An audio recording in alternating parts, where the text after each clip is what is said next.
Good afternoon, and welcome to K2's Road to Excellence Part 16 and our partner TaxCycle. Welcome to the last webinar in October. A bit of housekeeping before we start. My good friend Marilyn Benninger is backing me up, and as many of you know, she is the go-to person for both technical issues and for questions. Your microphones are muted for obvious reasons. You're welcome to take notes.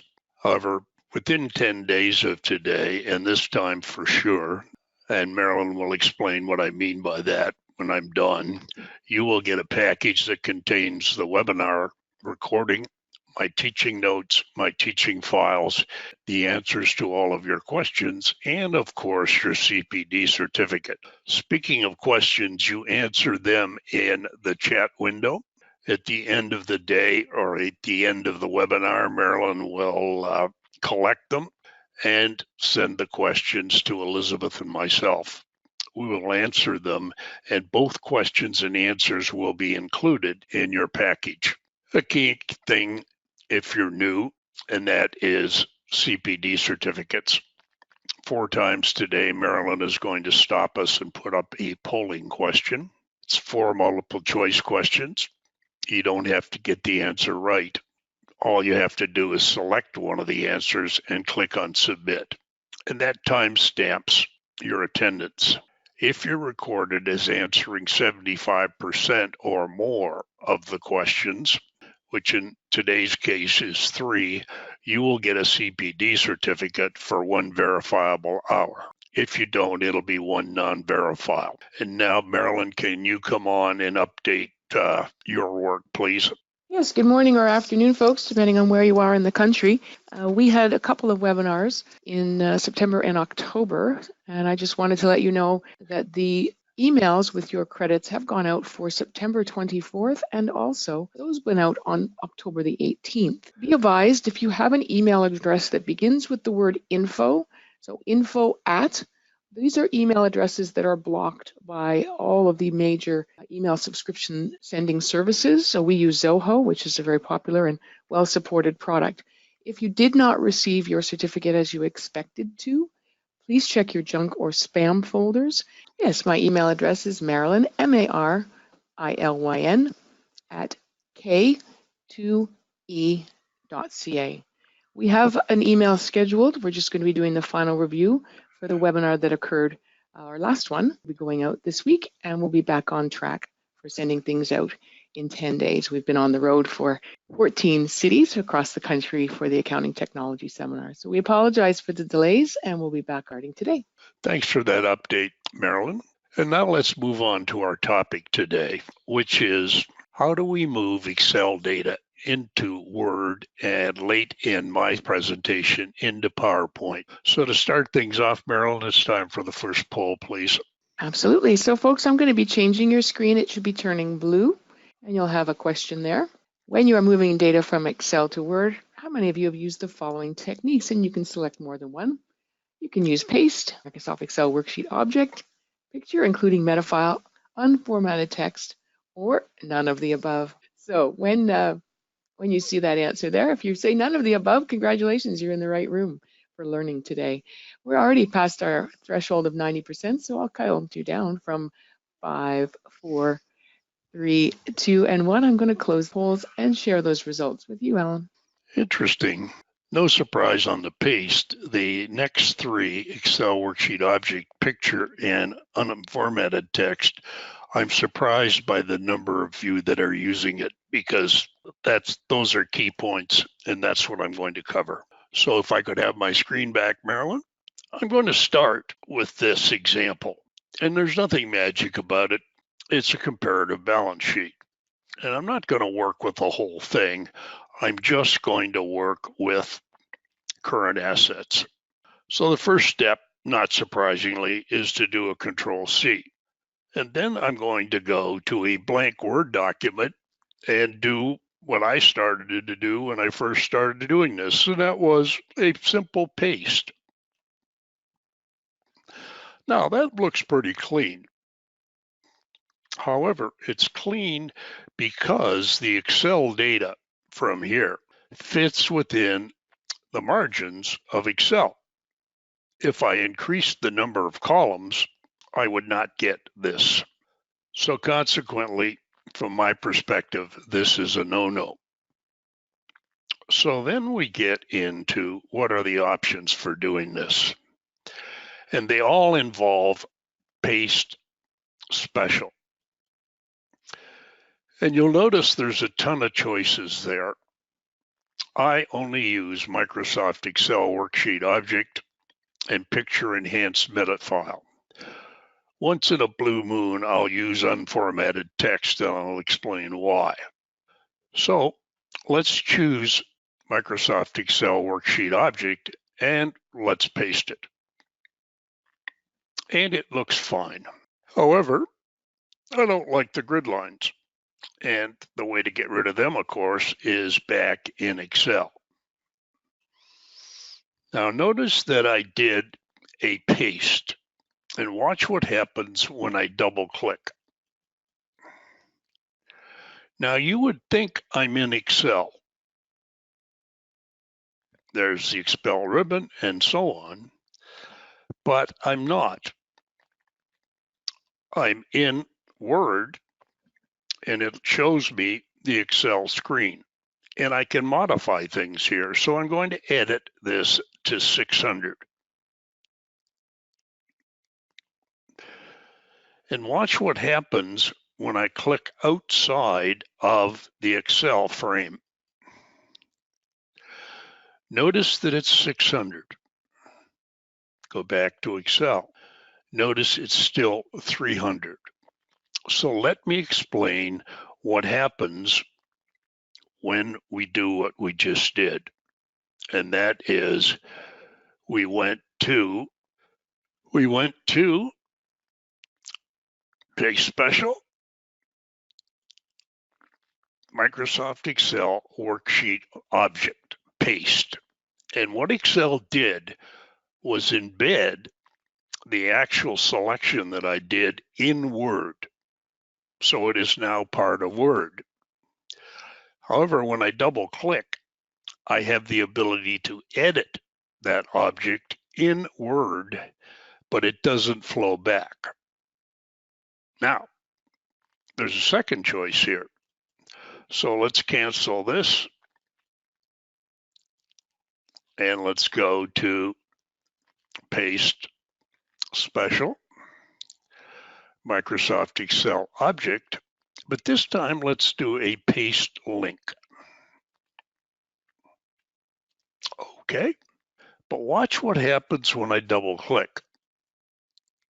Now I'm back in the Excel file, and I'm going to make this 900. Click here, go back to Word, and notice what's happened. So this time I'm linking all of the cells in this table in Word to the corresponding cells in Excel. And any changes to Excel will automatically be reflected in this Word document. If the Word document is open, it'll update automatically. And if it doesn't, I just go here, right mouse click, and update the link. So what I've shown you there is an embedded object, which doesn't flow back, and a linked object that does flow forward. And let's do a Control-C for copy. Go back to my Word document. And this time when I go to paste, I'm going to go down here to Picture Enhanced Meta File, which is the other one that I use all the time. And I'm going to do a paste. Looks exactly the same. However, when I double click, nothing happens. There is absolutely no linking. So when would I use this? When I want to send the file to Maryland, and not have her have the ability to do any editing in the Word document. Let's go back here and go to Paste Special. This time we're going to do a paste link. And I'm going to do a picture Windows meta file. Now watch what happens when I double click. I'm back in Excel. So let's see if we can wrap this up in a way that you can all understand. Paste Special, Microsoft Excel Worksheet Object. If I do a paste, it embeds it in the Word document. If I do a paste link, it links it to the Word document. If I do a picture enhanced meta file, no editing. If I do a paste link, again, it's linking.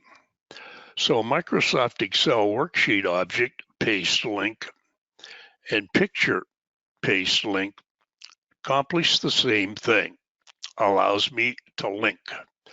So which one do I use? Well, picture enhanced meta file, and you're going to say why. Notice the name, picture. So we click on it, and we do a paste link, and there we go. Now, again, notice that it fits exactly inside the margins. If I had a bigger spreadsheet, i.e. more columns, it would still attempt to fit it. In other words, it's going to take that picture and try to insert it so it makes sense. If I do the Microsoft one, it doesn't. So to summarize, if I don't want anybody to change it, I will do a picture enhanced meta file, will paste. If I want to embed the object in Word, then I'll do a Microsoft Excel worksheet object and paste link.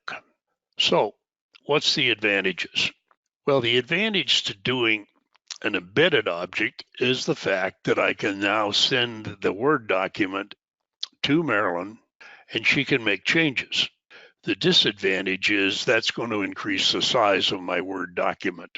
The advantage to paste link is that I can actually edit it in the Excel document. The disadvantage is if I send it to Marilyn, she has to have the Excel file and it has to be in the correct folder. Otherwise, we get that disaster called a broken link. And on that note, I want to move on. Come back to my Excel document here. And we can embed or link a worksheet, a range, or a single cell. Now, why would I want to do a single cell?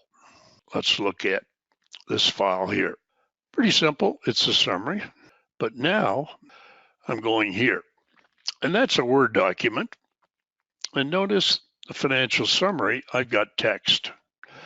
All summary information is stated in thousands of US dollars, total sales revenue of the division name for the year, and so on. So what I want here is the actual division name. Well, we'll go here and here, and we'll go to the industrial sales division, and we'll do a Control-C. Now, when I go back to the Word document, I'm going to highlight the division name,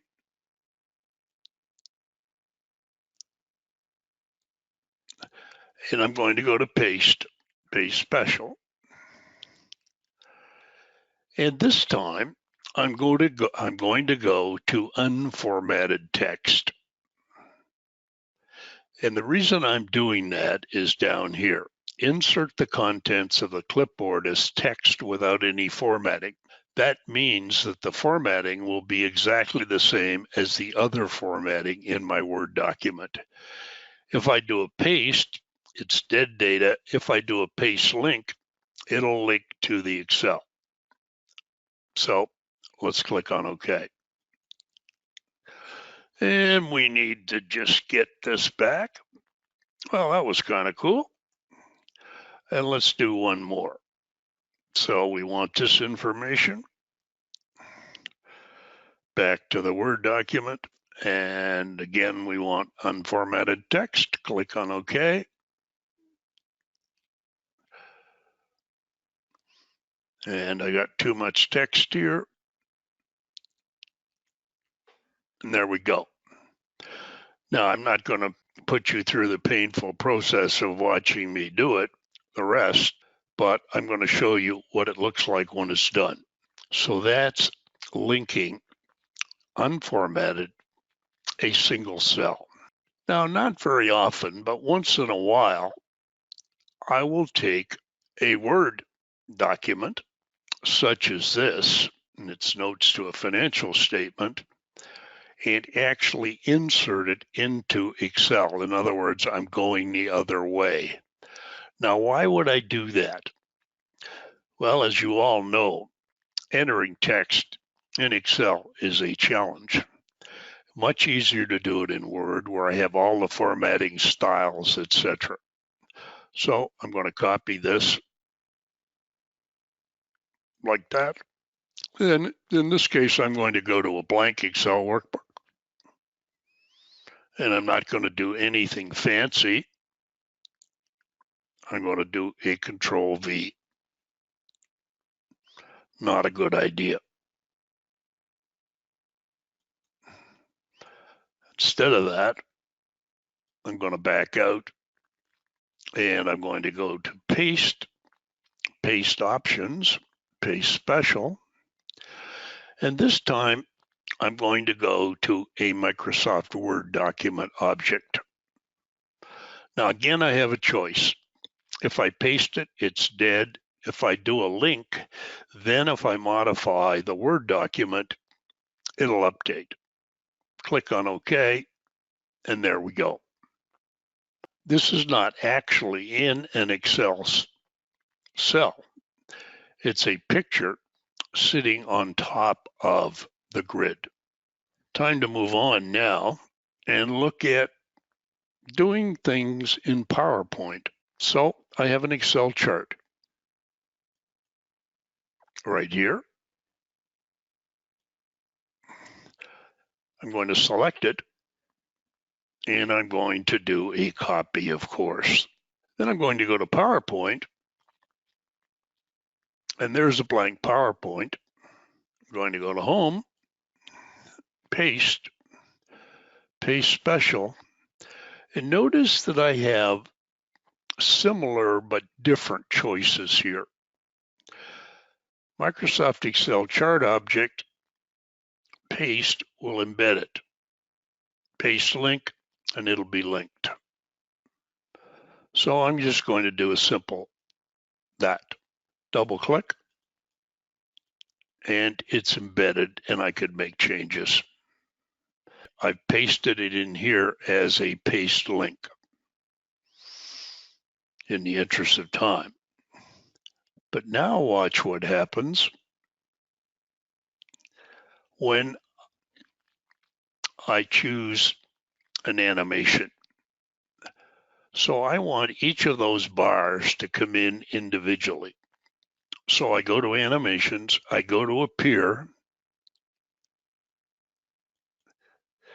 and then I go over here to the animation pane, right there.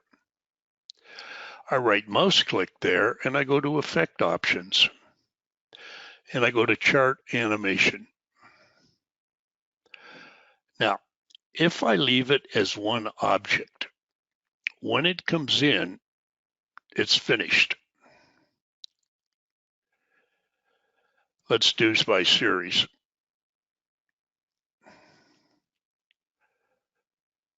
And I'm going to have to change my screen, so just give me a second.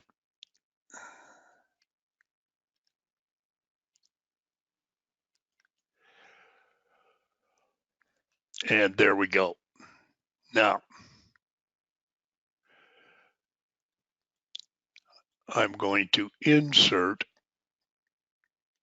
Oh, I don't have to do that. I'm going to go to full screen mode. And you notice it's blank. Watch what happens when I either hit enter or the down arrow key. There's my grid.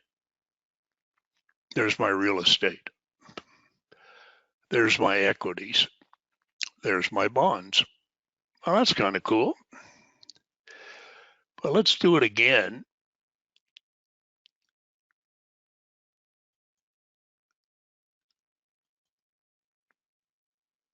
And let's do it by category. And watch what happens this time.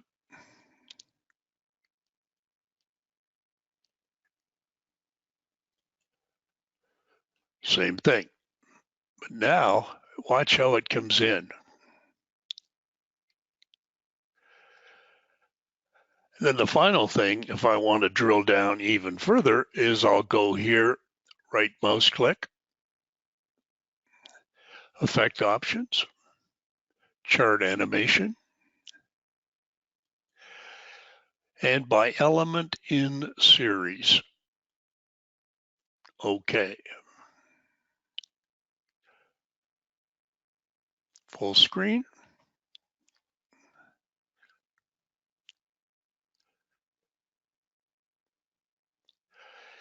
And the beauty of this, of course, is that if I'm doing a presentation, I'll talk about the real estate numbers. I'll talk then about the equities. And finally, I'll talk about bonds. And that prevents people from going to sleep because they see the whole thing on there. And that, ladies and gentlemen, concludes my presentation, but we still have another poll, Marilyn. That was astonishing, Alan. I am currently banging my head against my desk because I wish that I had known that several months ago. Thanks for sharing that. Now, folks, this is your second of 4 polling questions. When you are printing to paper or a PDF file, do you know how to do the following? You can select more than one. Maximize the amount of data that will fit on a page. Move the page break. Set the print area. Fit to 1 page width and 0 pages tall, or maybe none of the above. I think I know where we're heading with the answers to these questions, Alan. We're already at 90%. Everyone's wide awake and eager today.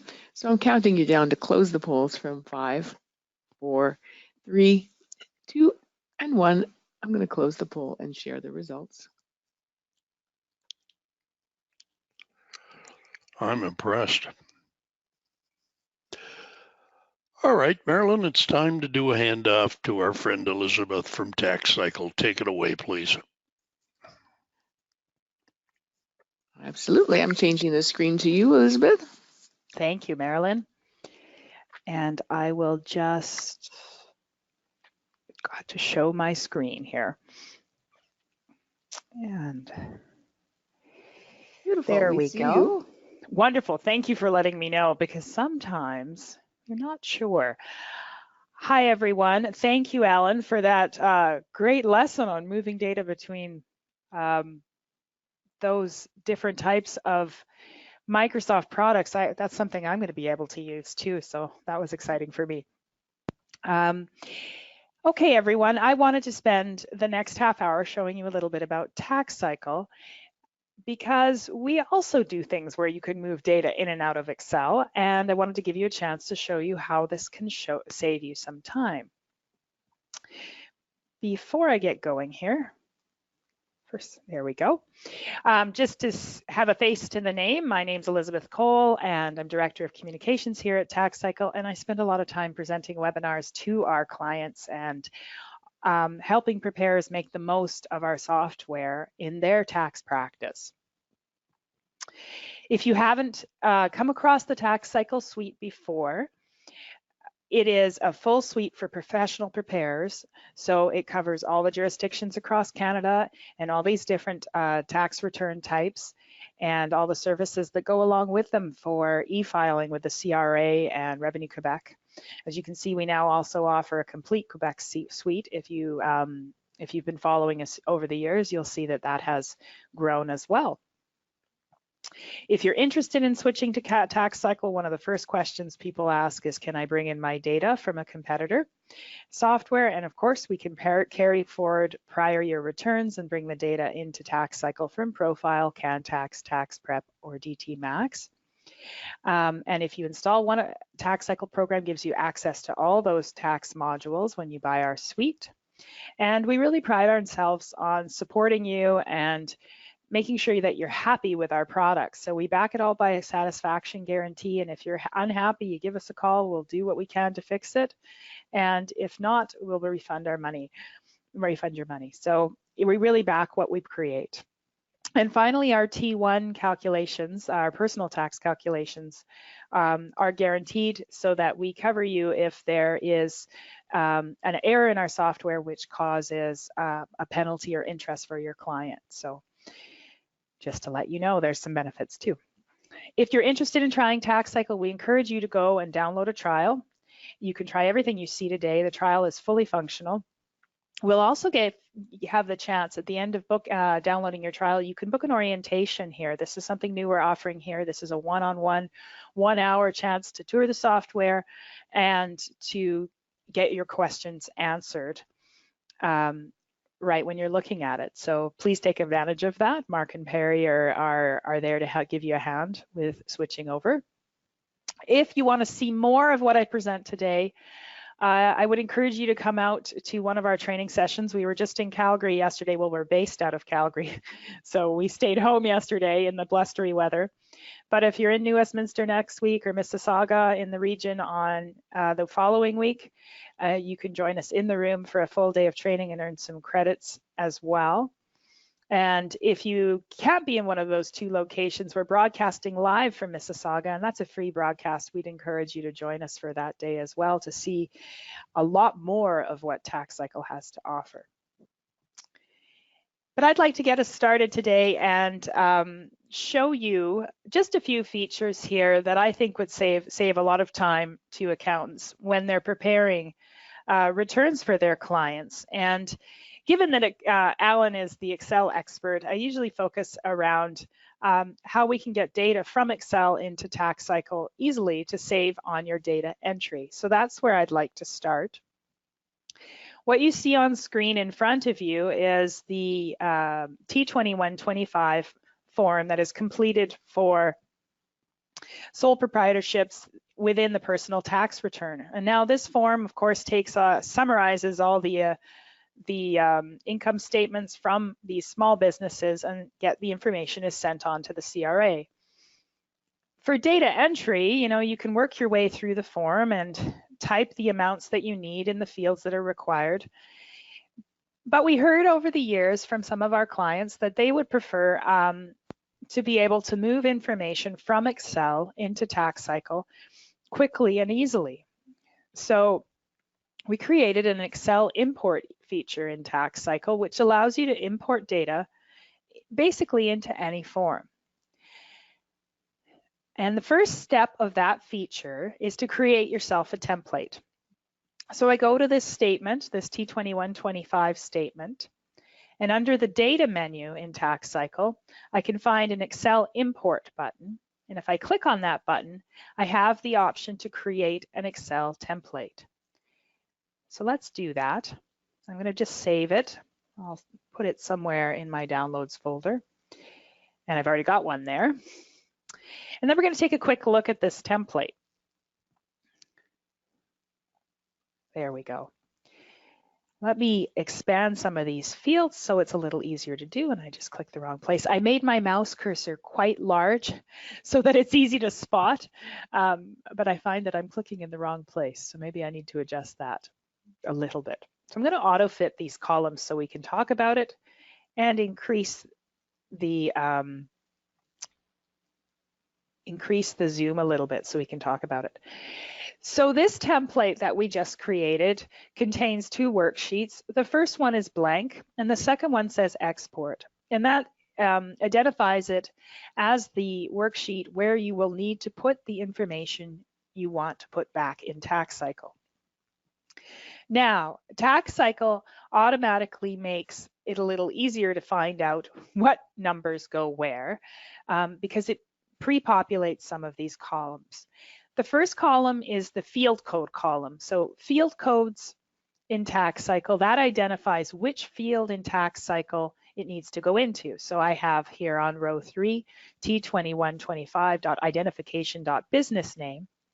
And if I go over into TaxCycle, let me close this, that's the field here for business name. It actually will show up on the bottom here in the blue bar as well. The second column is where you're going to put all your data that you would like to import into TaxCycle. And these two columns should stay as they are. As in, they need to be in that order. You don't really want to move them around. Those are the ones that you really need to protect as you're editing this worksheet. We have added also 2 other columns. Actually, there may be 3 columns sitting in here. Yes, there are. If I get over to the right, 3 other columns to help you understand what to put in this data column. Now, the first one shows line numbers if that's available on the form that you exported from. So some people work a lot by line numbers so they know which expense they need to put where. So that's to help you identify it. The fourth column in column D gives you a description of the field. So if you don't speak field code, which a lot of us don't, you're going to want the long description so that you know what needs to go into a field. And then way over here in the 5th column, column E, if I can get over there, we give you a little information for certain types of fields. So there's, for example, the province field for the address. You can quickly enter that by, instead of entering Alberta, for example, you can put 1 in that field to make that easier to enter because it's a drop-down list in TaxCycle. Now, so that you don't watch me fill this out completely, I'd like to show you an example that has come from one of our clients. And we'll show you here. Ooh, that came up very large. Apologies there. Apparently, I am clicking like a madwoman. So this is an export tab that has some data in it. You can see that we have the information about this small business that we're ready to import, the business name, the account numbers, and the address and the fiscal period. And down the bottom, the values in the appropriate line numbers that need to go into the return. So this tab, this worksheet, the export worksheet, is ready to bring back into TaxCycle.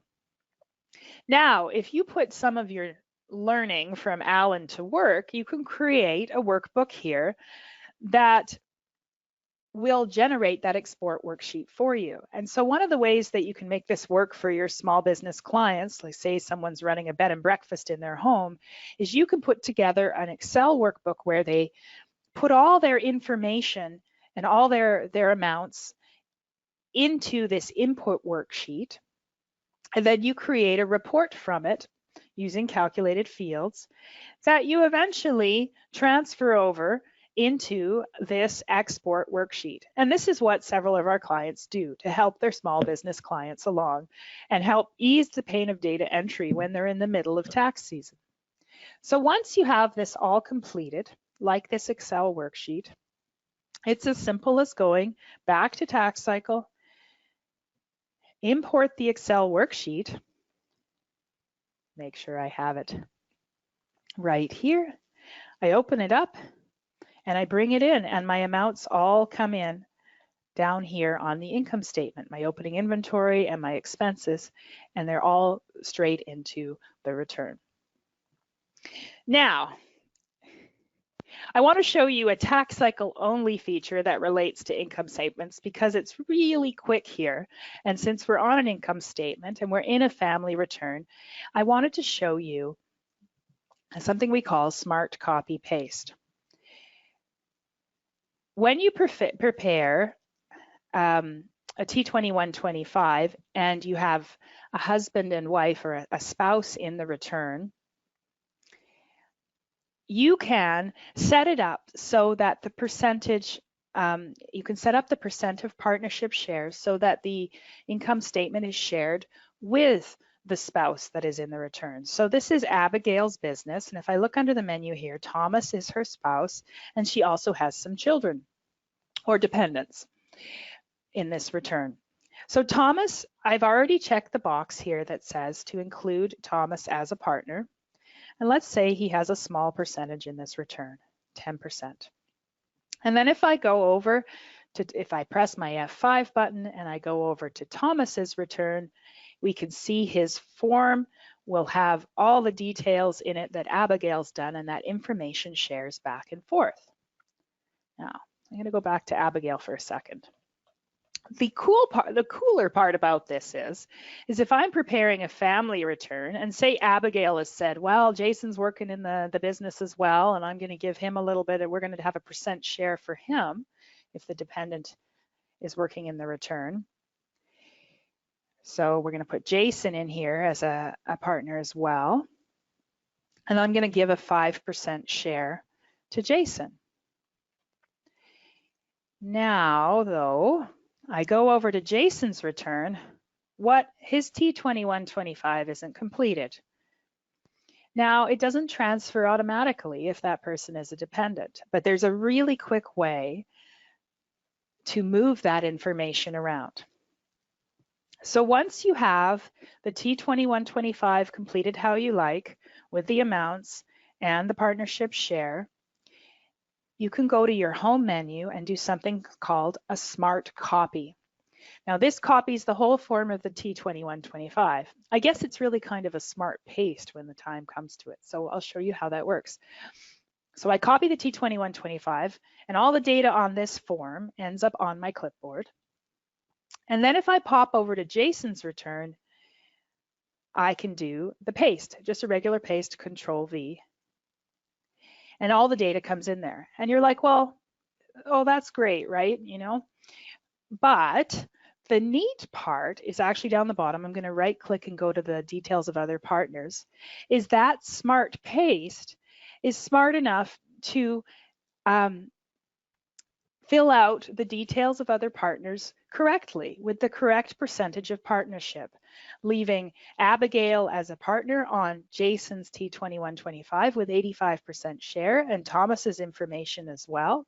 And if we go back up to the top of the statement, you can see right here the percentage of partnership for Jason is 5%.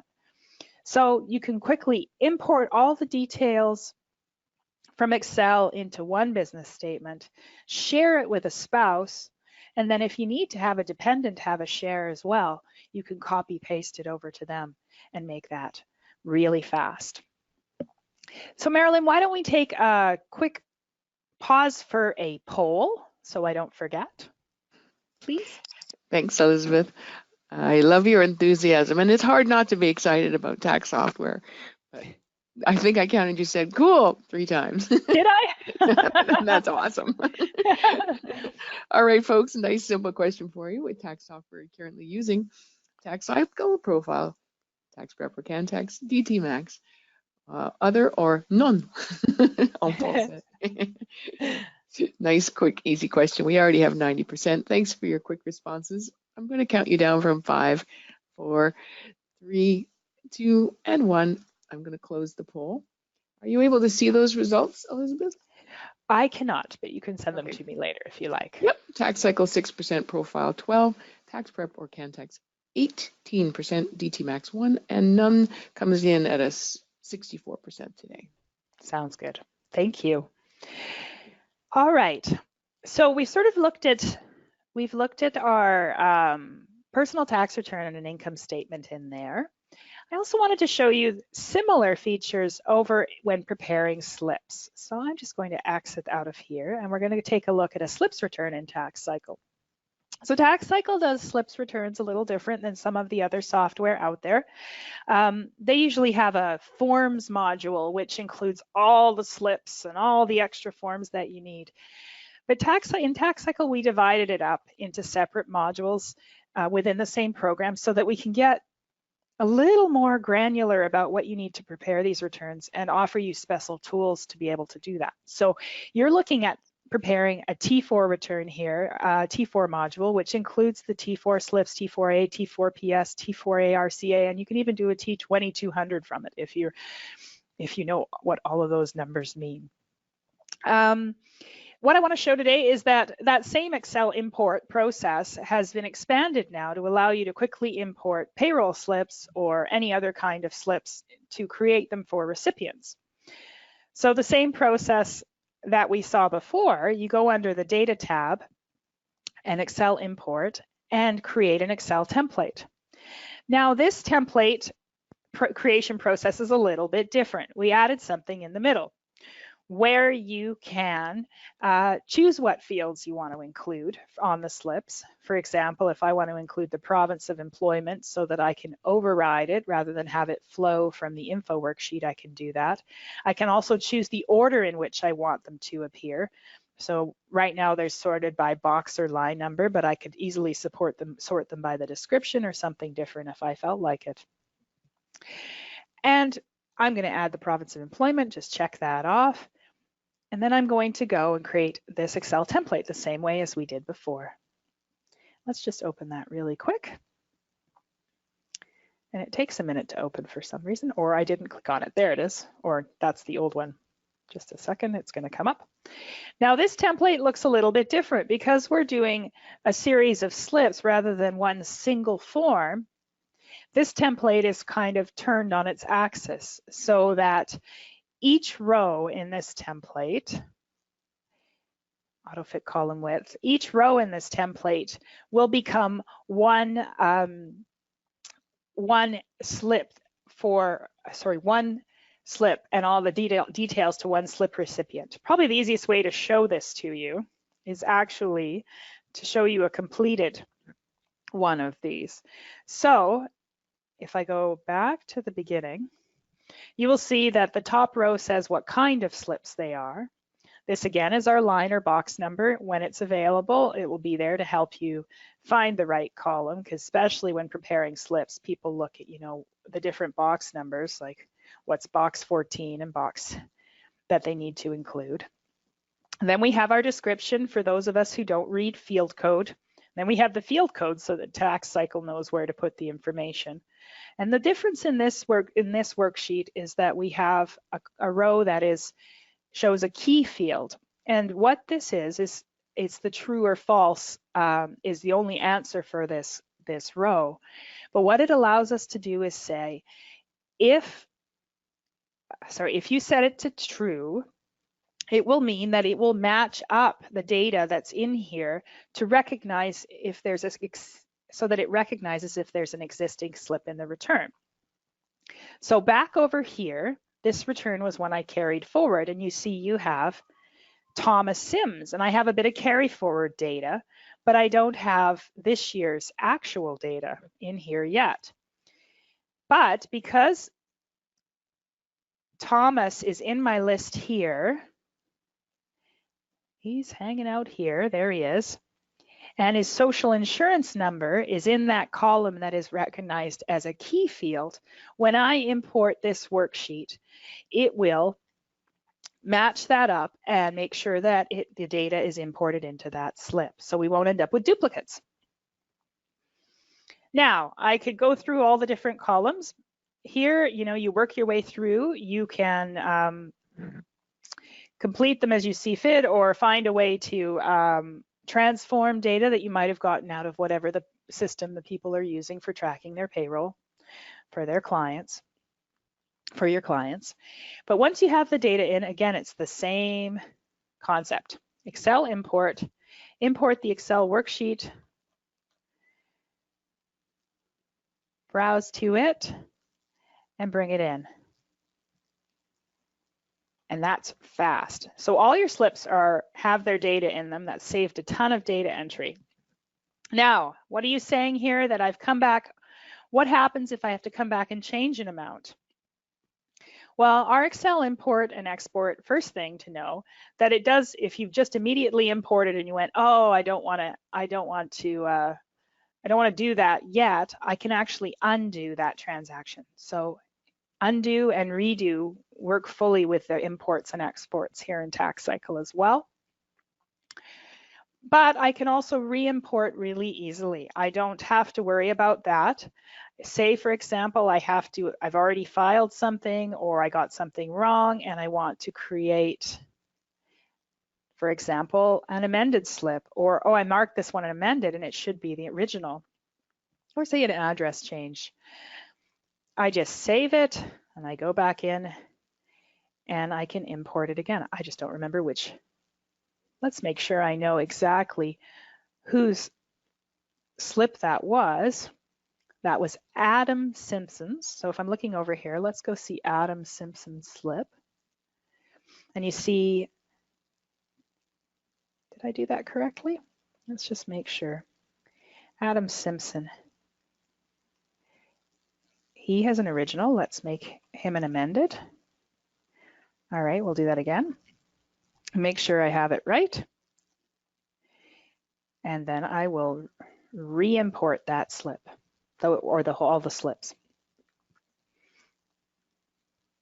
Here we go. And then it switches to amended. It kind of happened very quickly there. But as you can see, you can, even if it's not a one-time import, it will remember because of that key field in the first column. Now, to give you a little add-on for those of you who might not use this feature, we have something that allows you to quickly help your small business clients here. So if you're preparing the slips for a small business, you can do something that we call publishing to slip sync. You'll see it here on the data menu. And publishing to slip syncs takes all your slips of one type, so here are the T4 slips, and it puts them in a folder on your computer or on the network, so that TaxCycle will watch that folder, and if you're preparing a return for one of the recipients of that slip, you can quickly import the data.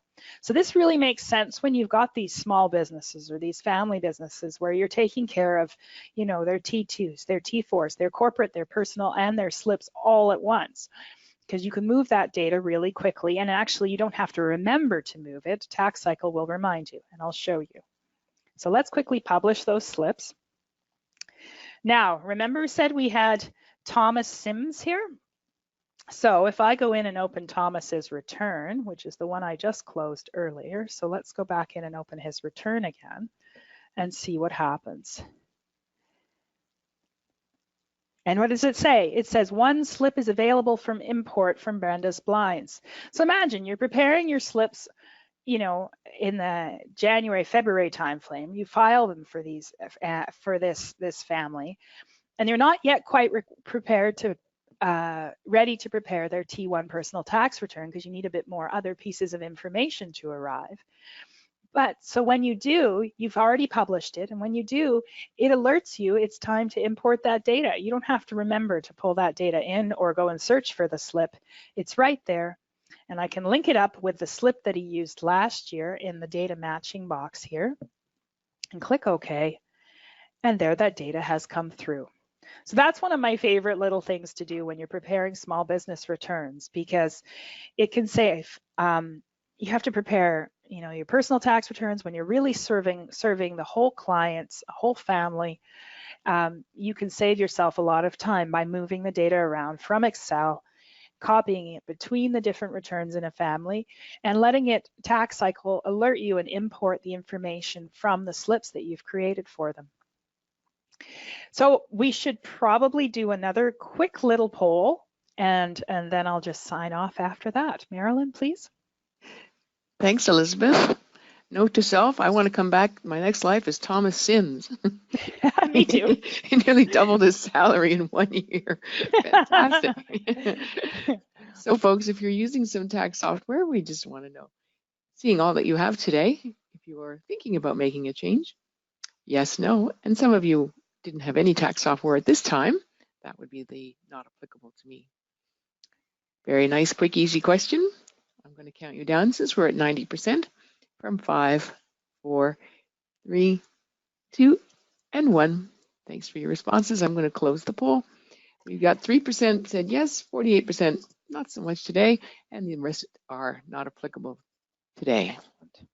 Thank you. So I just want to leave off at the end of the day here, just remind you, if you have time to come out to one of our training sessions and earn a few more development credits and see a few more things that TaxCycle can do to save you time in your tax preparation, we invite you to join us. We'd love to see you in New Westminster, Mississauga, or even online. And if you are thinking of making a switch, we are in our pre-season sales season that goes till mid-December. This is a chance for you to save a bit of money on your TaxCycle Suite and purchase with a private payment plan if you would like. And I just wanted to thank Marilyn and Alan for allowing me half of the webinar today to show you a few things that get me excited about TaxCycle. Thank you, Marilyn and Alan.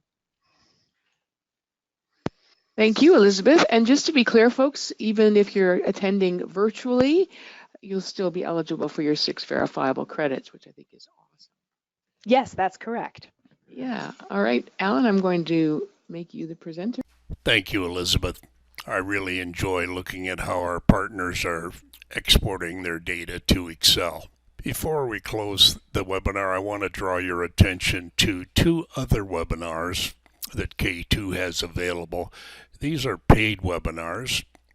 The cost is very affordable. The first one is K2's Microsoft Word Tips and Tricks. The second one is our Microsoft Office 365, All the Things You Know webinar. You will get information and the links to both of those webinars when you get your package from Marilyn. I want to thank both Marilyn and Elizabeth for their help with this webinar, and I want to thank you for attending. It's a wrap.